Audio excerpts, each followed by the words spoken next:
الحمدللہ رب العالمین والصلاة والسلام علی سید الانبیاء والمرسلین اما بعد فاعوذ باللہ من الشیطان الرجیم بسم اللہ الرحمن الرحیم یا ایہا الذین آمنوا اتقوا اللہ حق تقاتہ ولا تموتن الا وانتم مسلمون صدق اللہ العظیم۔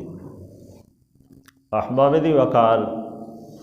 آج ہمیں سورہ آل عمران کی آیت نمبر 102 پڑھنے کی سعادت حاصل ہو رہی ہے۔ احباب دی وقار، اس آیہ بینہ میں مالک ارض و سماوات نے مومنین کو خطاب فرمایا اور مومنوں کو حکم دیا کہ تم اللہ سے ڈرو، اور صرف ڈرو ہی نہیں بلکہ اس طرح سے ڈرو جیسے اللہ سے ڈرنے کا حق ہے۔ اور پھر آگے تنبیہ فرمائی کہ تم دنیا سے جب جانا، جب تمہیں موت آئے تو تمہیں موت اسلام کی حالت میں ہی آنی چاہیے، دنیا سے نہ مرنا مگر اس حال میں کہ تم مومن ہو۔ تو اس کی تنبیہ یہاں پہ اللہ جل شانہ نے بیان فرمائی۔ ارشاد فرمایا یا ایہا الذین آمنوا اتقوا اللہ حق تقاتہ، اے ایمان والو اللہ سے ڈرو جس طرح سے اللہ سے ڈرنے کا حق ہے۔ ولا تموتن الا وانتم مسلمون، اور تمہیں ہرگز موت نہ آئے مگر مسلمان ہونے کی حالت میں۔ اور یہ بات ذہن میں رکھیں کہ جو بندہ ایمان کی حالت میں دنیا سے انتقال کر جاتا ہے، اس کا خاتمہ بالخیر ہو جاتا ہے تو وہ بندہ کامیاب ہو جاتا ہے۔ حضور کی ایک حدیث مبارکہ کا مفہوم ہے انما الاعمال بالخواتیم، بندے کے اعمال کا دار و مدار خاتمے پر ہے کہ اگر اس کا خاتمہ اچھا ہو گیا، یعنی دنیا سے جاتے وقت اسے کلمہ نصیب ہو گیا، ایمان کی حالت میں دنیا سے چلا گیا،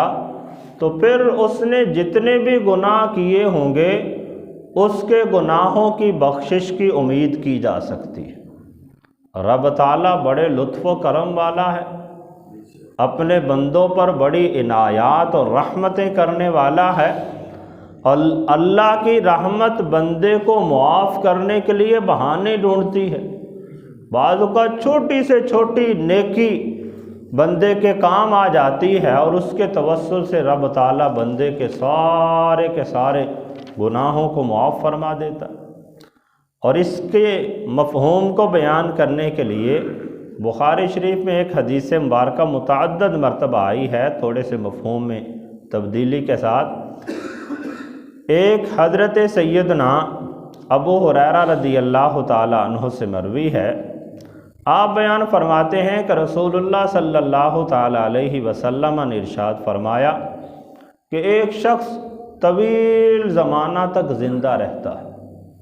وہ اہل جنت والے کام کرتا رہتا ہے، جنتیوں والے کام کرتا رہتا ہے، یہاں تک کہ گویا کہ وہ جنت کے بالکل قریب پہنچ جاتا ہے۔ پھر فرمایا کہ اس سے کوئی ایسا کام سرزد ہوتا ہے، کوئی ایسا غلط کام کر بیٹھتا ہے کہ وہ بندہ دوزخیوں میں سے ہو جاتا ہے۔ پھر ارشاد فرمایا کہ ایک بندہ ایسا ہوتا ہے کہ جو اپنی ساری زندگی غلط کاموں میں لگا دیتا ہے، برے کام کرتا رہتا ہے، یہاں تک کہ جہنم کے گڑھے کے قریب پہنچ جاتا ہے، جہنم کے کنارے پہ پہنچ جاتا ہے۔ پھر اس سے کوئی ایسی نیکی سرزد ہو جاتی ہے، ایسا کوئی اچھا کام ہو جاتا ہے کہ وہ جنتیوں کے درجے میں چلا جاتا ہے، جنتی بن جاتا ہے۔ تو احباب دی وقار، اس سے ہمیں پتہ یہی چلتا ہے کہ اصل جو اعتبار ہے وہ بندے کے خاتمے کا ہے، کہ بندے کا خاتمہ کس انداز سے ہوا ہے۔ اگر تو وہ بندہ دنیا سے ایمان کی حالت میں گیا ہے، ایمان کامل لے کے گیا ہے، تو رب تعالیٰ اس بندے کی مغفرت فرما دے گا۔ لیکن خدا نہ خواستہ، اللہ نہ کرے کسی کے ساتھ ایسا ہو، مرتے وقت اگر اس کا ایمان چھن گیا تو پھر اس کی ساری زندگی کی نمازیں، روزے، حج، زکوٰۃ کسی کام نہیں آئیں گے۔ یہی وجہ ہے کہ ہمارے بزرگ جب بھی دعا کیا کرتے تھے اور اسی انداز سے دعا کیا کرتے تھے کہ اے باری تعالیٰ ہمارا خاتمہ بالایمان فرما،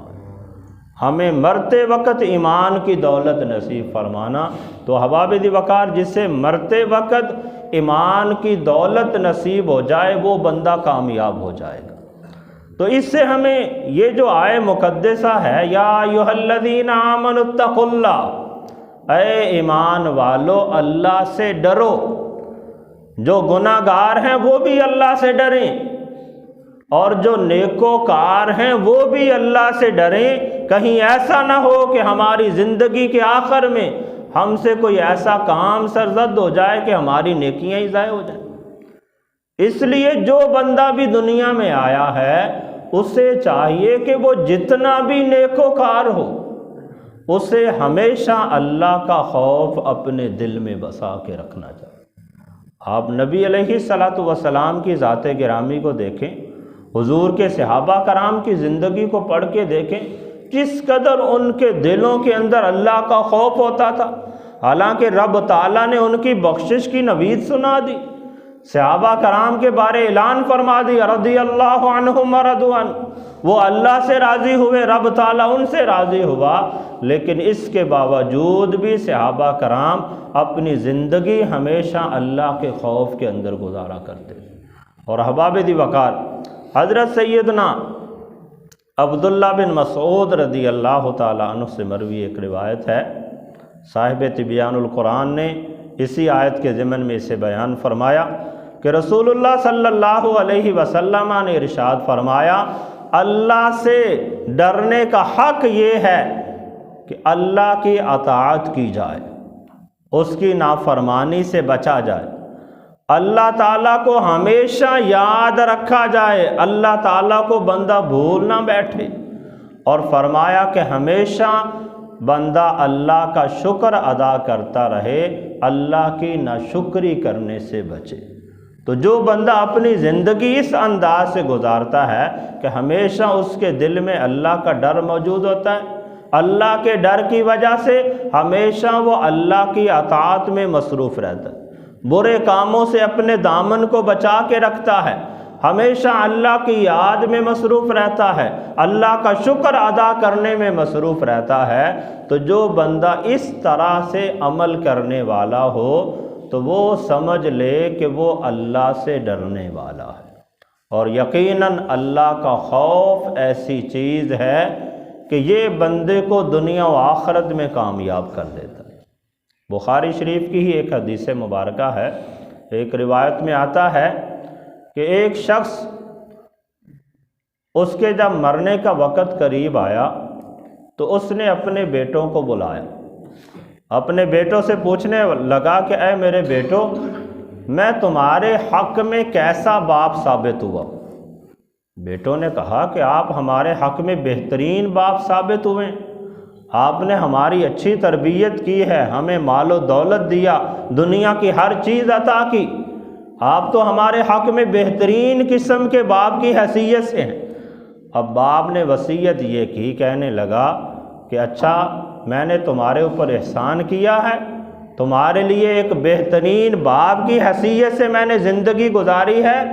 لیکن کہا کہ جب میری موت ہو جائے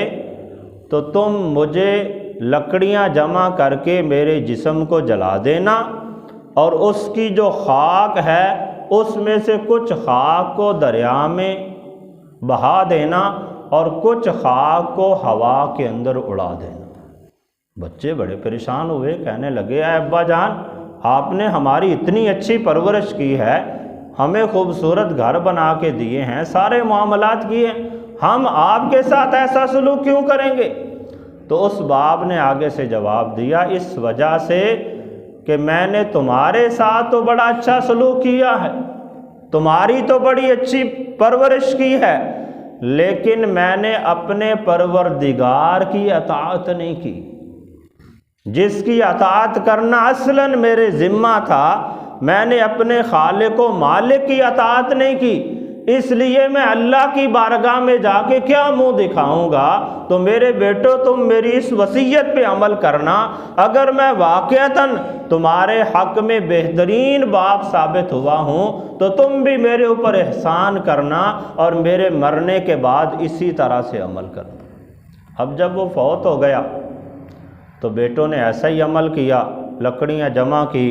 اسے جلا دیا، کچھ خاک کو دریا میں بہا دیا اور کچھ خاک کو اندھیری آنے کا انتظار کیا، جس دن خوب آندھی آئی اسے ہوا کے اندر اڑا دیا۔ اب خالق و مالک سے کیا چیز چھپی ہے؟ اللہ عز و جل نے پانی کو حکم دیا کہ اس کے ذرات کو جمع کر دیا جائے، یہاں تک کہ جو مچھلیوں نے ذرات کھائے تھے وہ بھی انہوں نے اگل دیے۔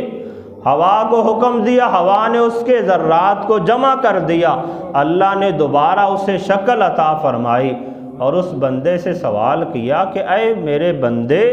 تو نے یہ عمل کیسا کیا؟ اس طرح سے تو نے کیوں کیا؟ تو بندے نے آگے سے جواب دیا، اے باری تعالیٰ تیرے خوف کی وجہ سے، کہ میں نے اپنی زندگی تیری نافرمانی کے اندر گزاری تھی، مجھے شرم آتی تھی تیری بارگاہ میں کس انداز سے حاضر ہوں گا، اس لیے میں نے یہ عمل کیا۔ تو رب تعالیٰ اس کی اس ادا پہ راضی ہو گیا، ارشاد فرمایا اگر تو نے میرے خوف کی وجہ سے کیا ہے تو جا، میں نے تیرے سارے گناہوں کو معاف کر دیا۔ تو احبابی دی وقار، یہ خوف اللہ کا یہ ایسی چیز ہے کہ جو دکھانے سے کوئی نظر آنے والی چیز نہیں ہے، یہ بندے کے دل کا معاملہ ہے۔ نبی علیہ الصلاۃ والسلام نے 3 مرتبہ اپنے دل کی طرف اشارہ کر کے ارشاد فرمایا التقوی ہاں ہونا، فرمایا تقوی یہاں پہ ہے، اور یہ تقوی ہی خوف ہے اللہ کا۔ تقوی کا مفہوم ہی یہ ہے کہ بندے کے دل میں اس قدر اللہ کا کمال خوف ہو کہ بندہ اللہ کے تمام احکامات کو کما حقہ بجا لائے، اور جن چیزوں سے اللہ نے منع فرمایا ہے ان سے حد المقدور بچ جائے، اپنے دامن کو بچا لے۔ تو جو بندہ اس طرح سے عمل کرتا ہے اللہ اسے تقوی کی یعنی اپنے سے ڈرنے کی توفیق عطا فرما دیتا ہے۔ تو احباب دی وقار، یہ تقوی ایسی چیز ہے کہ جو دکھانے والی چیز نہیں ہے، بلکہ اس کا تعلق بندے کے دل کے ساتھ ہے۔ ہر بندہ جانتا ہے کہ اس کے دل میں اللہ کا خوف کتنا ہے، اس کے دل میں اللہ کی اطاعت کا جذبہ کتنا ہے، اس کے دل میں اللہ کی منہیات سے بچنے کی کوشش کتنی ہے۔ تو احباب دی وقار، یقیناً جو بندہ اللہ سے ڈرتا رہے گا رب تعالیٰ اسے انعام یہ عطا فرمائے گا کہ اس ڈر کی وجہ سے رب تعالیٰ اس کی بخش و مغفرت فرما دے گا۔ قرآن کریم میں سورۃ الاعراف کے اندر اللہ جل شانہ نے اسی مفہوم کو بیان کرتے ہوئے ارشاد فرمایا فَمَنِ اتَّقَى وَأَصْلَحَ فَلَا خَوْفٌ عَلَيْهِمْ وَلَا هُمْ يَحْزَنُونَ، فرمایا کہ وہ بندہ کہ لوگوں میں سے جس نے تقوی اختیار کیا، اللہ کے خوف کو اپنے دل کے اندر بسا لیا، وَأَصْلَحَ اور اس نے اچھے اعمال شروع کر دیے، فَلَا خَوْفٌ عَلَيْهِمْ وَلَا هُمْ يَحْزَنُونَ، تو آخرت میں نہ اسے خوف ہوگا اور نہ ہی وہ کسی قسم کے غم میں مبتلا ہوگا۔ تو احباب دی وقار، اللہ سے ڈرنے کا تقاضا یہ ہے کہ بندہ اللہ تعالیٰ کے احکامات پہ عمل پیرا ہو۔ اب بندہ اللہ کے احکام پہ عمل ہی نہ کرے، نماز پڑھنے سے بھاگے، اللہ نے سود سے بچنے کا حکم دیا بندہ سود کھائے،